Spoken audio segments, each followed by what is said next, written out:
પરેશભાઈ, હમણાં learning disability એના પર ઘણું બધું મેં ફોકસ કર્યું છે કે આજકાલના છોકરાઓને સ્પેલિંગ્સ આવડતા નથી, આજકાલના છોકરાઓને જોડણી આવડતી નથી.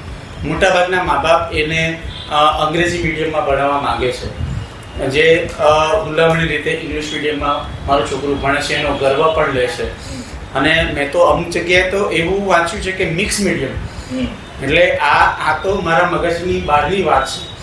પણ મેં જોયું છે ત્યાં સુધી નથી એ લોકો ઇંગ્લિશમાં બોલી શકતા, નથી ગુજરાતી સમજી શકતા, પંજાબી સોંગ સાંભળે છે અને એનો અર્થ એમને ખબર નથી. અને સાથે સાથે આ હસવું આવી જાય એવી વાત છે કે જ્યારે કોમ્યુનિકેટ કરવાની વાત આવે તો એ લોકો નથી કરી શકતા. તો આના પર તમે થોડો પ્રકાશ પાડો તો વધારે સારું. મારા મગજમાં નવો કન્સેપ્ટ, મારા શિક્ષકો સાથે જ્યારે હું આચાર્ય તરીકે મીટિંગ લઉં ત્યારે નવા સત્રથી આપણે એવી શરૂઆત કરી કે મારો પરિચય 10 લીટીમાં લખીને આપો. તમે પોતાના માટે શું વિચારો છો, એ બાળક કેટલું પોતાના માટે વિચારે છે તો એને ખબર પડશે કે કેટલું લખી શકે. 2 લીટી નહીં લખી. એટલે વાંચવાનું જે પહેલું વાત એ છે કે શિક્ષણની પદ્ધતિ એવી છે કે 200 શબ્દથી શરૂ થાય છે. 100 શબ્દ, 200 શબ્દ, પછી 300 શબ્દ.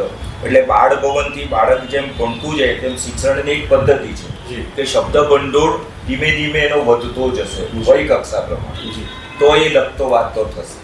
એટલે ગણન, વાંચન અને લેખન એક કન્સેપ્ટ આપણો વાગલેનો આપણે શિક્ષણ આપ્યો. બિલકુલ. તો એના કન્સેપ્ટને આધારે જો બાળકને કરાવવામાં આવે તો આપણે પહેલે તો તમે કે હું ભણવાનું શરૂ કર્યું હતું ત્યારે ટીચરે આપણને પાટી પેન લઈને જતા અને કને તું હાથી જેવો જાડો બનાવી કાઢ. એ વળાંક આવતો તો એના વળાંકો એટલે કે જીવનમાં વિચારોના વળાંકોનું પણ એને એક અક્ષર જ્ઞાન દ્વારા એની જે ટર્મિનોલોજી છે વિચારવાની એની સાથે જોડાયેલી છે. એટલે શબ્દ બ્રહ્મ કહેવાયું છે આપણા વેદોમાં. એટલે બિલકુલ ડેફિનેટલી પરેશભાઈ, હું આમાં ઉમેરવા માંગીશ કે મોટાભાગના છોકરાઓ જે યશવે કીધું તે પ્રમાણે મોબાઈલ અથવા તો લેપટોપ પર કામ કરી રહ્યા છે, તેમાં ઓટો કરેક્શન પણ આવે છે. એટલે આપણી પાસે ઇમેજ છે. હું તમને કહીશ કે તમારે ત્યાં કયું ન્યૂઝપેપર આવે છે તો તમને ચોક્કસ ખબર પડે કે હા મારે ત્યાં ગુજરાત મિત્ર આવે છે, કે સંદેશ આવે છે, કે ગુજરાત સમાચાર આવે છે, ટાઈમ્સ ઓફ ઇન્ડિયા આવે છે. એના અલગ અલગ ફોન્ટ્સ હોય છે અને એ ફોન્ટ્સ તમારા મગજની અંદર દેખાય. જ્યારે આ વસ્તુ નથી થતી ત્યારે લર્નિંગ ડિસેબિલિટી ઊભી થાય. કારણ કે એ જે સિમ્બોલાઇઝેશન થવું જોઈએ. ઘણા બધા મા બાપની કમ્પ્લેન પણ એવી હોય છે કે પ્લસની જગ્યાએ માઇનસ કરી આવે છે, માઇનસની જગ્યાએ પ્લસ કરી આવે છે. કારણ કે એના મગજની અંદર જે સિમ્બોલાઇઝેશન થવું જોઈએ એ થતું નથી.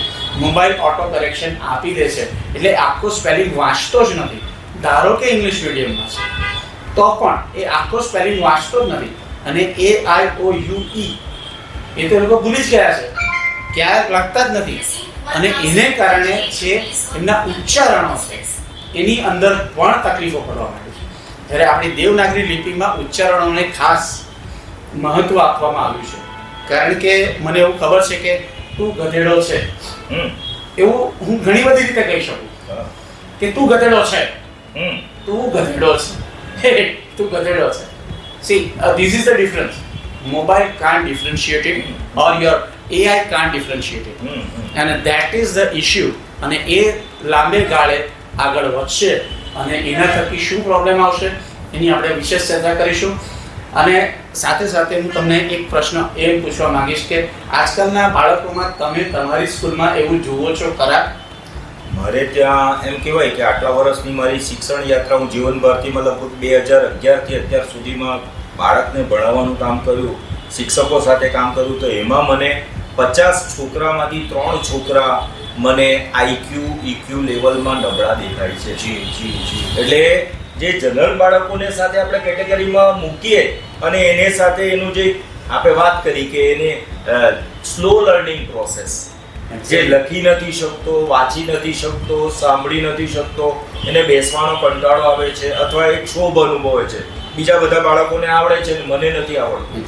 છતાં એના મા બાપને અમે બોલાવીને કહીએ છીએ કે તમારા બાળકને સિવિલમાં જઈને આટલો રિપોર્ટ કઢાવો તો એ પોતાના બાળકના માટે શ્રેષ્ઠતમ બાળક છે એવું જ સ્વીકારીને ચાલશે.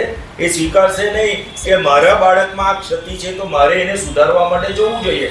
સાહેબે કીધું છે તો એ ઉચિત માર્ગદર્શન આપનાર છે એટલે કીધું છે, પણ એ નહીં સ્વીકારશે. અને એવા બાળકોને મારે 8મા ધોરણ સુધી લઈ જવા પડે અને એ જે જેટલું શીખેલો છે એના કરતાં ડલ થતો.